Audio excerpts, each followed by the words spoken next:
Joining now to debate all of this is Democrat Florida Congressman Maxwell Frost. Congressman, welcome back. Thank you for being here today.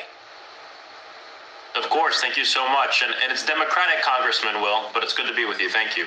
I think I described you as a Democrat, not as a Republican, certainly. I would have been forgiven if I thought that your politics might have leaned towards some of your fellow colleagues who are now saying Democrat socialist, but I think I said Democrat, and if I didn't, I stand corrected. Democrat Congressman Maxwell Frost. Do you, Congressman, agree with Mayor Fry that what is happening in Minnesota is unconstitutional, or virtually every other legal scholar that says it's obviously constitutional? I disagree on one point, and it's that what's going on across the entire country right now is unconstitutional. This president has done many things that are unconstitutional. And I heard what you were saying before, Will. Yes, right now, ICE is able to go and enforce immigration law. But two things. Number one, they are going far beyond just enforcing immigration federal law. And number two, what we're seeing is many people are not being given due process across the entire country. And the Constitution is very clear in the due process clause that all persons, not all citizens, all persons, regardless of their status, are entitled to due process. And here's the thing, you know who didn't get due process a few days ago was Renee Good when she was. Let's hold it right here, Congressman. First of all, I appreciate that you have agreed with me. It's a way that we can quickly advance this conversation that what ICE is doing is constitutional. You do not agree with the mayor of Minneapolis. That's quite obvious in your statement, but you did bring up due process. And I remember that was the source of the conversation the last time we were together. We talked about due process, and that has been something you've been consistent talking about, due process. Last June, you wrote, the United States Constitution is crystal clear. Everyone in this country is entitled to due process. You, at that time, were talking about Kilmar Abrego Garcia. And that is what you and I had a debate about, due process. But you have also, Congressman, called the ICE officer involved in this incident a murderer. You have said it is murder. Now, there has been no completed investigation. There's been very little evidence offered up besides a viral video. And I'm curious if that condemnation of yours, with so little evidence, so quickly, without an investigation, is how you are telling the rest of us how to define due process.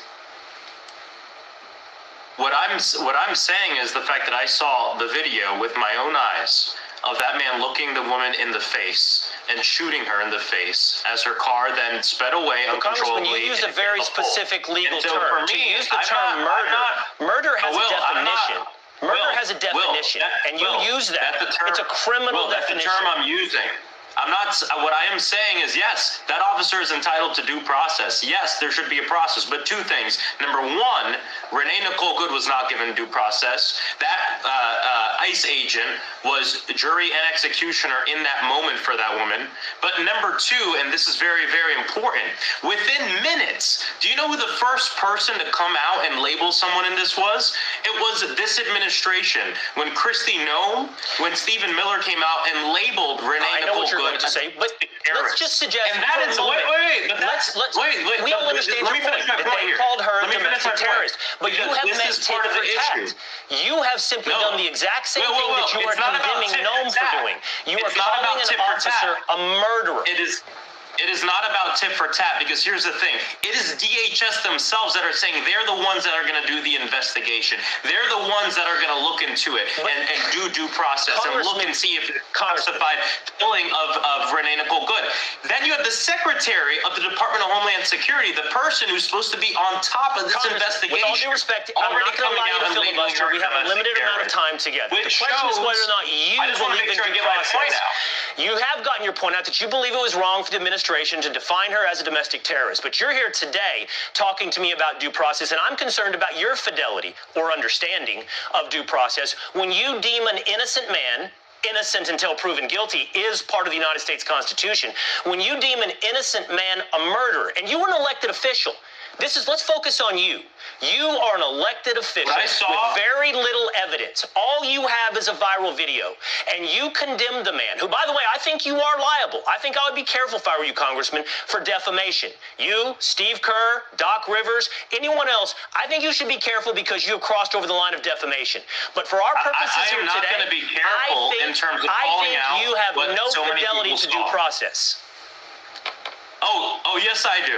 And the fact of the matter is, and I'll say it again and again and again and again, Renee Good did not get the due process that she deserves. I will say that the officer deserves due process. I am also going to call out what I saw in the video, and I'm 100% in my right to do so. But the issue is that when you have the person in charge of the investigation that's supposed to get us the truth to this, coming out minutes after we learned about this, calling her a domestic terrorist, not even a shred. I know that you're shifting. We're talking about you and your language, and you're shifting away to someone else and what they had to say. From this and it's not a very good to come out tactic. and say, I want to finish my point, not even a shred of humanity from this administration to come out and say, we're going to look at what something you we're going to try to get to the bottom of it. The exact same thing. A person died. Congressman, I'm not putting this shot in the face. I know, and it's sad. It's a tragedy, and on that we agree. I just want to ask you a human question. And I'm glad you're saying that, Will. Congress, the administration wouldn't even say that minutes after it happened. Be a human for one moment. You're not a Democrat. I'm not a Republican. We're humans. I want you to watch this video, okay? I want you to see video. We've all seen the Renee Good video. Look at the video of what's happening with ICE officers. Watch people blocking their vehicles. Watch them in Portland. Watch them in Minnesota. You can see it. I hope we can put it up on screen. It's happening everywhere. I've seen all the videos. Okay. I've seen all the videos. And here's the thing, Will. By the way, Congressman, I haven't yet asked you the question. We can do this together. We can be human. You've also seen officers being rammed. Yes? You've seen that. I mean, as recently, you have people like Officer Amy Caprio was killed being rammed by a car. My question to you, Congressman, hold on, Congressman, hold on. Congressman, we can do this. My question to you is, would you tell your sister to go behave in the way that protesters, even Renee Good, did in Minnesota? Would you tell them to block officers with their car?